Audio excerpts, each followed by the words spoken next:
Hello. তো যাত্রাপথে বেরিয়ে পড়েছি। বেরোনোর সঙ্গে সঙ্গে ট্রেনের ভেতর ঢুকেই দেখলাম দরজা জানলার সিটের অ্যাড দেওয়া হচ্ছে। তো একটা পার্টনার খুঁজছিলাম, হট করে দেখি পাশেই একজন করুণ মুখে তাকিয়ে রয়েছে। তো আমি বললাম চল আমার সাথে ঘুরতে।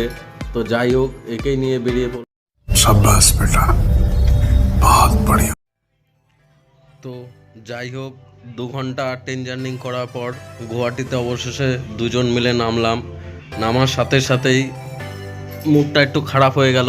শুনতে হলো যে কাজের সাইড যেতে হবে, গিয়ে মেজারমেন্ট তুলতে হবে। তো আর কি করা আছে, দুজন মিলে চলে গেলাম তার খোঁজে।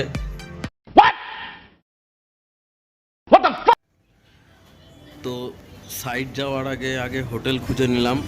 হোটেল খুঁজতে খুঁজতে চলে আসলাম এরকম জায়গায়, মাথার ওপরে বিল্ডিং আর বিল্ডিং। এমনিতেই শহরের এলাকা পছন্দ না, তাও কিছু করার নেই, এখানেই হোটেল নিতে হবে। তো যাই হোক, কোনো মতে একটা হোটেলে খোঁজ পেলাম এবং সেটা নিয়ে নিলাম। হোটেল থেকে স্নান করার পর বেরিয়ে পড়লাম সাইডে। চলেও আসলাম সাইড থেকে এসে সাইডের ছোট্ট একটা ভিডিও করে নিলাম। আপাতত এটা একটা প্রাইভেট কোম্পানি হবে, মানে বিল্ডিং ওনারের নিজস্ব বিল্ডিং হবে, এটাকে মডিফাই করতে হবে।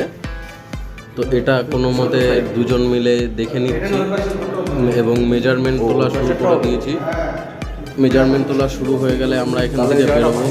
এখান থেকে বেরিয়ে আরেকটা জায়গায় যাব, ওটার মেজারমেন্ট তুলতে। মেজারমেন্ট তোলা হলে আমরা বেরিয়ে পড়বো আবার।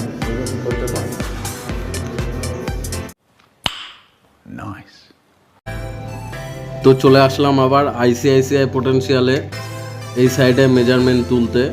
এই জায়গাটাও ভেঙে আবার নতুন করে তৈরি করা হবে, এটা পুরনো হয়ে গেছে। তো এসেই সাইডটা এত বড় দেখে মনটাও একটু খারাপ হয়ে গেল।